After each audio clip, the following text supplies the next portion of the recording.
स्वागत। सुधागड एज्युकेशन सोसायटीचे केआ बांठिया माध्यमिक विद्यालय व NN पालीवाला ज्युनियर कॉलेज नवीन पनवेल सादर करीत आहे शैक्षणिक व्हिडिओ।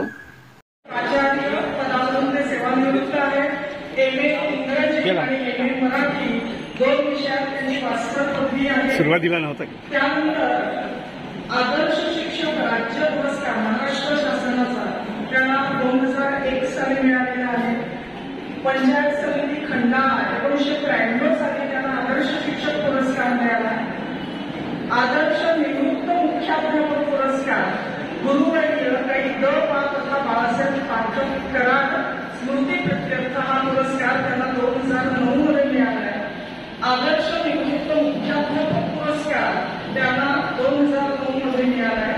महाराष्ट्र भारतीय शिक्षक मंडळ मुंबईचा पुरस्कार होता। त्यानंतर जीवन गौरव पुरस्कार 2022 साली त्यांना मिळाला आहे दीपलक्ष्मी पतसंस्था सातारा यातर्फे। जागतिक मराठी अकादमी मुंबई याचे आजीव सदस्य आहेत। महाराष्ट्र मराठी माध्यमिक शिक्षक संघ त्याचे अध्यक्ष आहेत।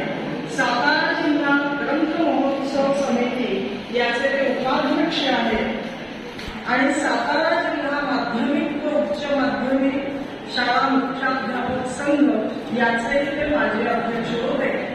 अतिशय अभ्यासू व्यक्तिमत्व आज सकाळपासून 5 ते 5.5 तासांचा प्रवास करून सुमारे 250 किलोमीटर करून विद्यार्थ्यांच्या प्रेमापोटी ते आपल्या शाळेमध्ये आलेले आहेत। तुमच्याशी ते संवाद साधतील। प्रामुख्याने मराठी विषयातला उपयोजित लेखन हा जो घटक आहे या घटकावर त्यांचा फोकस जास्त असणार आहे। तिथेच मुलांचा गोंधळ होतो। सरांचं आणि माझं बोलणं झालं त्यावेळेस स्वमत हा जो प्रश्न आहे आणि उपयोजित लेखन जिथे अभिव्यक्ती आहे मुलांच्या विचारांना चालना द्यावी लागते किंवा मुलांना आपलं मत मांडावं लागतं या विषयावरच प्रामुख्याने आज बोलणार आहेत आणि तुम्हाला माहिती सांगणार आहेत। अपेक्षेपेक्षा आपल्याला खूप काही आज मिळेल अशी मला खात्री आहे। मी जास्त काही बोलत नाही। याच्या पुढची सूत्र मी लाडके सरांकडे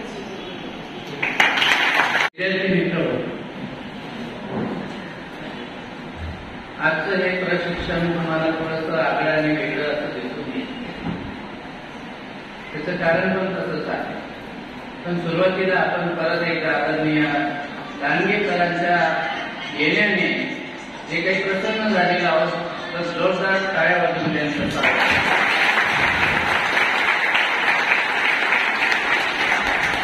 मगाशी वेलंकर मॅडम यांनी त्यांचा अल्पसा परिचय करून दिलेला आहे।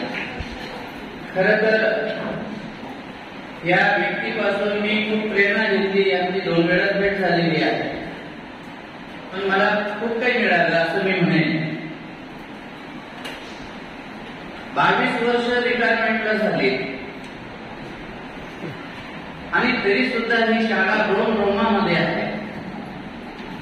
अख्ख्या उभ्या महाराष्ट्रामध्ये त्यांनी लाखाच्या संख्येने असलेल्या मुलांना हे ज्ञानाचं पाणी पाजलेला। एवढंच नाही तर ते आपला हत्यार घेऊनच बाहेर पडत असतात। तुम्ही म्हणाल कसलं हत्यार घेऊन बाहेर पडतात? शिकवण्याचं शैक्षणिक साहित्याचं हत्यार। कारण मगाशी मला त्यांनी सुंदर अशा 2 उत्तरपत्रिका दाखवल्या। एका मुलाला 92 मार्क मिळालेले होते, एका मुलाला 78 मार्क मिळाले पण त्याचे मार्क कुठे गेले तरी सुद्धा त्याला 78 होते। असे 2 उत्तरपत्रिका दाखवल्या। मी ते वाचल्यात सुद्धा। त्याच्याकडे आताही आहेत आणि पेन ड्राईव्ह म्हटलं तर बघा या गॉगलच्या बॉक्समध्ये पूर्ण भरलेला आहे। हे सर्व शैक्षणिक साहित्य ते आपल्या सोबत ठेवत असतात। इंग्रजी भाषेवर कमांड आहे तेवढीच मराठी भाषेवरती कमांड। मी असं म्हणेन की जसं आपण चहा पितो ना उकडून तशी ती भाषा उकडून गेलेली आहे। चर्चा करता करता आदिवासी भागांमध्ये मोठ्या प्रमाणावर काम केलं आहे. आपल्याला माहित नसेल किंवा मलाही काही गोष्टी माहित नाहीत की एवढ्या जागी त्यांनी काम केलेलं आहे. आणि म्हणून अशी व्यक्ती आपल्याकडे येणं हे आपल्यासाठी भाग्याचं आहे.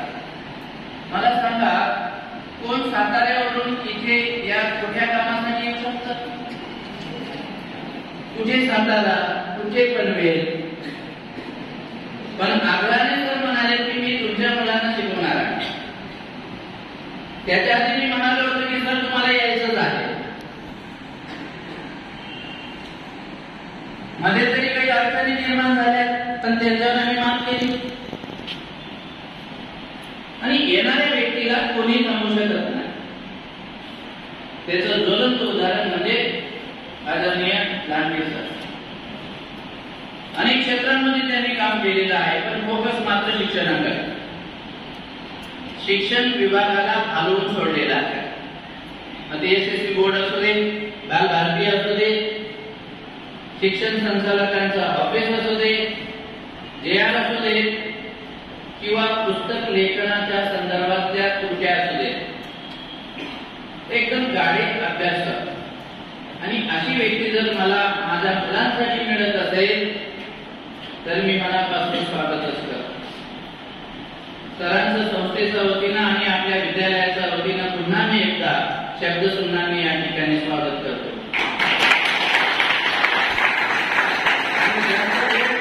कारण मी बोलायला गेलो तर मला असं वाटेल की दिवस पण आपण पडेल तर आपल्याला इतकं चर्चा आम्ही थोड्या कालावधीमध्ये केली, पण तो वेळ वाया न घालवता आपण मुख्य आपल्या विषयाकडे वळूया. पर्यवेक्षक मुंबई सर आणि मराठी शिक्षका आणि माझ्याशी संपर्क साधत आहे. तर विनंती मॅडम, बाकीच्या शिक्षकांचा मराठीच्या मला परिचय फारसा नाही. हे सगळे मान्यवर आणि माझ्या समोर बसणारे आणि बसलेले अतिशय शांत, संयमी, गुणी,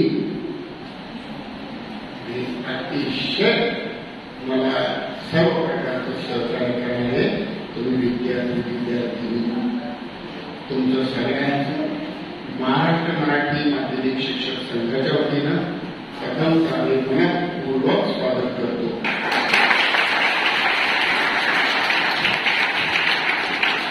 गेल्या आठवड्यात 15 दिवसापूर्वी इथं आलो होतो आणि शाळेचं वातावरण, हा प्रसन्न परिसर,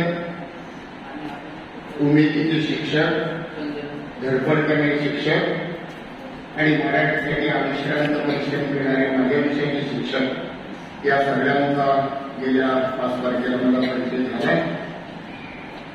जानेवारी महिन्यात आंतरराज्यस्तरीय कृतीसूत्र आम्ही इथं घेणार आहोत आणि माळी सरांनी मनापासून त्याला संमती दिलेली आहे. तर पुन्हा मी सगळे मराठीच्या राज्यातले शिक्षक इथे येणार आहोत. शाळा पाहिली, वातावरण पाहिलं, संस्थेचं वातावरण पाहिलं, सरांची धडपड पाहिली, विद्यार्थ्यांनी धडपड, वेलणकर मॅडमची धडपड पाहिली आणि मध्यंतरी सर म्हणजे त्यांना अडचण आली थोडीशी, पण त्यांना म्हटलं एकदा 20 तारीख ठरलेली आहे, त्याप्रमाणे मी येणार. काही अडचण म्हणजे तुम्ही येणार. 300 मुलांना भाषण करायची संधी कोण जमेल? लिहून म्हणजे मी येणार. आपल्याला नाही करता आडनाव आणले असले तरी माझं वैशिष्ट्य आहे, एका माणूस पकडला की मी सोडत नाही. तुम्हाला मला त्रास देणार नाही काही करून. त्याला म्हटलं की संधी मी सोडणार नाही आणि निघून थोडंसं निमंत्रण मी लावून घेतलंय, मला काय हरकत नाही. मला खूप आनंद झाला. माझ्याविषयी खूप काही सांगितलं. त्यांच्या मनाचा तो मोठेपणा आहे, तो विनय आहे. मी एवढा मोठा नाही, मी फक्त एक मराठी विषयाचा शिक्षक आहे, एवढंच फक्त नम्रता म्हणून सांगतो. आणि आज मी काय काय घेणार आहे ते 2 मिनिटात सांगतो आणि आपण पुढे जाऊया. मी आज बोर्डात काम मी करतोय, सगळ्यांना लक्ष पुढे गेल्या पाठ्यपुस्तकात आम्ही लिखत आहे नम्रतापूर्वक सांगतो. मानवाचं समीक्षक आहे. मराठी आपले हक्काचे मराठी चॅनल रायगड ओवी न्यूज चॅनल सदैव आपल्यासोबत. रायगड ओवी न्यूज चॅनल नेहमी पाहत रहा. लाईक करा, सबस्क्राईब करा आणि बेल आयकॉनवर क्लिक करायला विसरू नका.